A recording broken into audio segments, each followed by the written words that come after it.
Étrangers, ils sont morts pour la France et entrent au Panthéon. Je vous raconte l'histoire de Missak et Méliné Manouchian. Salut à tous et bienvenue dans C'est quoi l'info ? Le Panthéon, c'est ce monument dans le 5e arrondissement de Paris. Là-bas reposent celles et ceux qui ont fait de grandes choses pour la France tout au long de leur vie. Sur la façade du Panthéon, cette phrase qui résume tout: aux grands hommes, la patrie reconnaissante. C'est le président qui décide qui entre au Panthéon. Et des grandes choses, Missak et Méliné Manouchian en ont faites.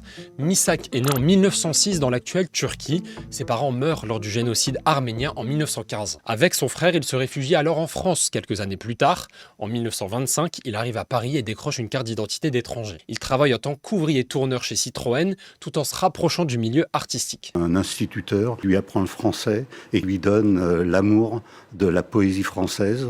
Et à partir de 10-12 ans, il veut devenir poète à Paris. Il avait un appétit pour la culture assez insatiable. Et quand on voit ses carnets, on s'en rend vraiment compte.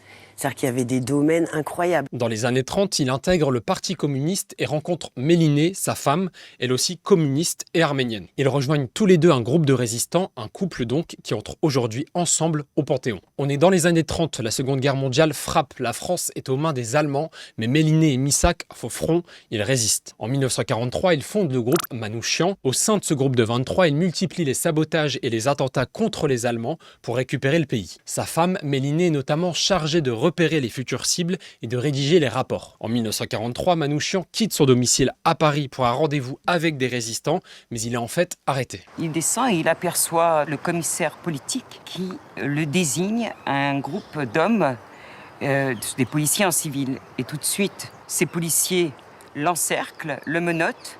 Torturé puis condamné à mort, Missak Manouchian est fusillé avec ses camarades. Il meurt à l'âge de 37 ans. Cette affiche est placardée sur les murs, l'affiche rouge. L'objectif, affaiblir la résistance. Sur cette affiche, les résistants sont qualifiés de criminels par les nazis. Les noms étrangers sont pointés du doigt pour attiser la haine. Il y a même les mentions juifs polonais ou juifs hongrois pour dire à la population: regardez, ils ne sont pas français. Et c'est tout l'effet contraire qui a lieu. Les Français voient des étrangers qui se sont sacrifiés pour la France libre. Les 23 hommes du groupe Manouchian deviennent des héros et des martyrs. Avant d'être exécuté, Manouchian a laissé une lettre d'adieu à sa femme. Transformée en poème par Louis Aragon, il a été mis en musique par Léo Ferré et repris par le groupe Feu Chatterton. Elle s'appelle L'affiche rouge.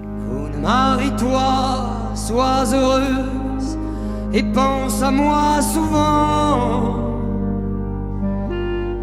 Toi qui vas demeurer dans la beauté des choses. Missak et Méliné sont les premiers résistants étrangers à entrer au Panthéon.